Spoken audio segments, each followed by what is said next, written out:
Hi, so I'm Sarah, and today I want to share with you the really incredible story of our daughter. I think it's really awesome to get the chance to share the good things that God's done in our lives and encourage each other with the times that His promises have been fulfilled in a way that we're able to just see so directly and celebrate. So first, a little backstory to just highlight how incredible this really is.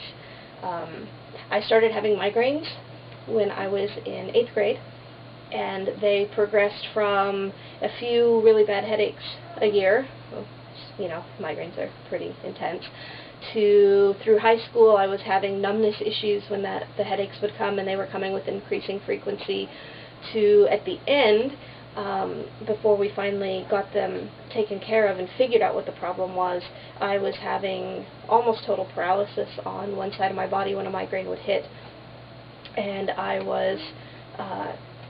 progressed from seeing just my regular doctor to seeing local neurology to going down to a neurologist and pain management specialist down at UCLA to actually at the end seeing a research doctor down at UCLA to try to figure out how to manage this, and went from taking over-the-counter medications in the beginning when they would hit to standing prescriptions on anxiety medications and blood pressure and seizure, and at the end Alzheimer's medication, medicines to help settle my stomach from all the medicine I was taking, standing prescriptions for some pretty intense pain medication, and that's not even counting all the supplements that we were trying. And in the midst of all of this, having worsening asthma and bowel issues and anxiety issues and joint pain and things, just really some pretty intense things that progressed over the course of about 10, 11 years.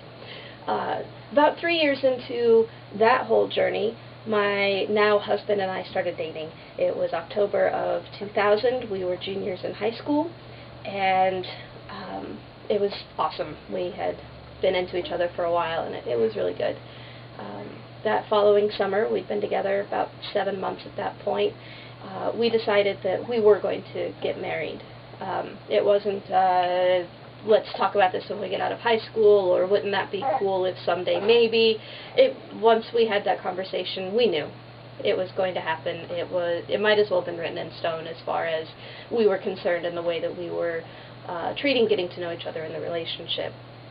So in the course of all of our chats that summer, I found out that my husband's goal had always been to be a father. He really, really wanted to be a dad, be married, have a family, and whatever job would facilitate that was whatever job would allow him to reach his dream.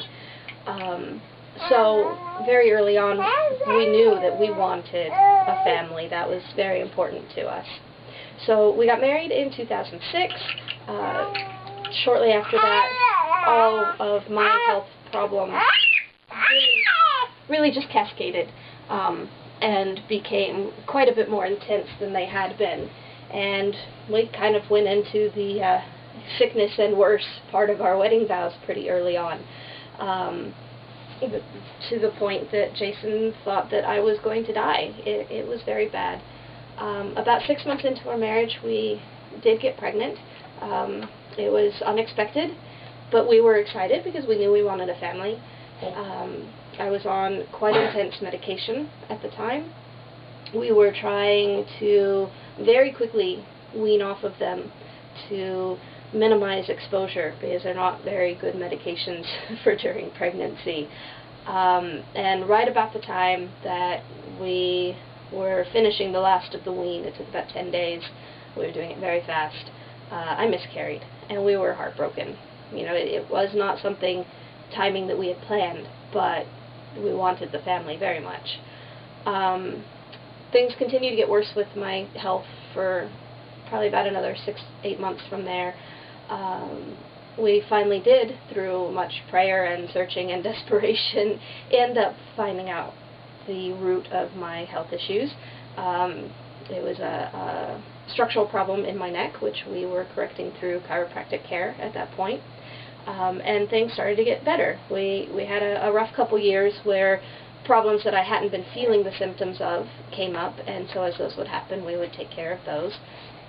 And we were starting to get to a healthy point, and it took several years. We were married in 2006, and it was 2012 when we had the discussion that maybe we were at a point that my health was good enough and we had paid off enough of the medical debt that we could start trying. We weren't sure how it was going to go because I had been so sick physically and so much had been going on, and I'd been on so many intense medications. We didn't know if it was even going to be physically possible for me to carry a pregnancy, just because of everything that my body had been through. So Mother's Day of 2012 was when we had the discussion that we would begin trying soon. Jason was very much hoping for another July birthday, so we agreed that we would start trying in the fall. Gave us a little more time to just get things in order. We had recently begun going to a new church and getting a little more involved. We really didn't know too many people there very well. We knew of them, but not really knew them. They really didn't know our background and the things that we had been through at that point. So the year is progressing, and we're getting through the fall, and still learning people's names and things. And one of the really sweet ladies at our church came up to me one day. My mom happened to be there at that service that day and was standing with me, and the lady came up and said, I was standing over there, I was going to come and say hello, and God just told me to remind you of Sarah, and to call you Sarah. By the way, I'm Terry, what's your name? My mom and I just kind of looked at each other, and my mom said, she is Sarah. So that was really cool. The year progressed, we're getting a little more involved, and it's the Sunday right after Christmas, and during worship, my husband, Jason, was worshiping and praying and things, and he had a vision, and it was just a quick little vision, but very significant. He saw himself as if he was walking outside of the church into the parking lot of the building that we're at right now, and you go from sidewalk to parking lot, you transition from concrete to asphalt, and it's frequently not a smooth transition, and this one isn't the smoothest. And in his vision, a little toddler, 3 years old or so, was walking in front of him, a little girl with blonde hair and blue eyes and a big smile. But he's just seeing the back of her head at this point, and she trips, and he picks her up and turns her around and asks her if she's okay, and she just looks up at him and gives him a big smile and kind of nods, and that was his vision. Now, this isn't the first time that he's had things like that, and he knew that this was a vision of a future daughter of ours, that this was our child. So he tells me about it, and okay, that's really cool. Next week being New Year's, our church did a New Year's Eve prayer service, and we went. We thought, you know what, we're really getting involved here. Cool things are happening. We're gonna go do this. And while we're separated in groups, talking to people and praying about the year to come, one of the leaders at the church is just staring at us and calls us up a little bit later and tells us that we'd been in a season of death, and that we had felt that was very, very, very true in our lives, and very literal in a lot of ways. And that, God said to hold on, that we were coming into a season of life, that we were in that transition, and, this was we were transitioning into life.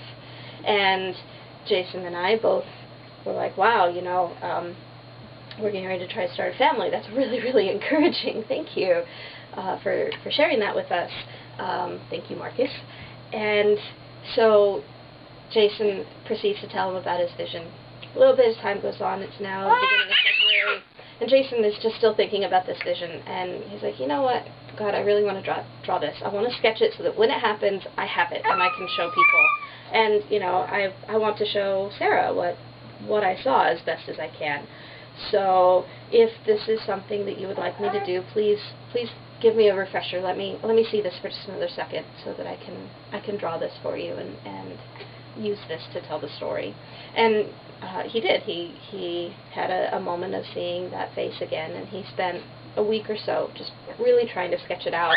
And he wouldn't let me see it. He says, you know, I've got pieces right, but it's not cohesive.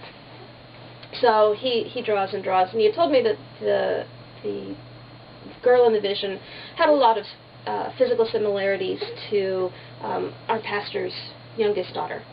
So he starts kind of Facebook stalking them. They were friends, but looking through the pictures to try to help get the proportions right, because he had all the pieces, but they just weren't proportioned correctly.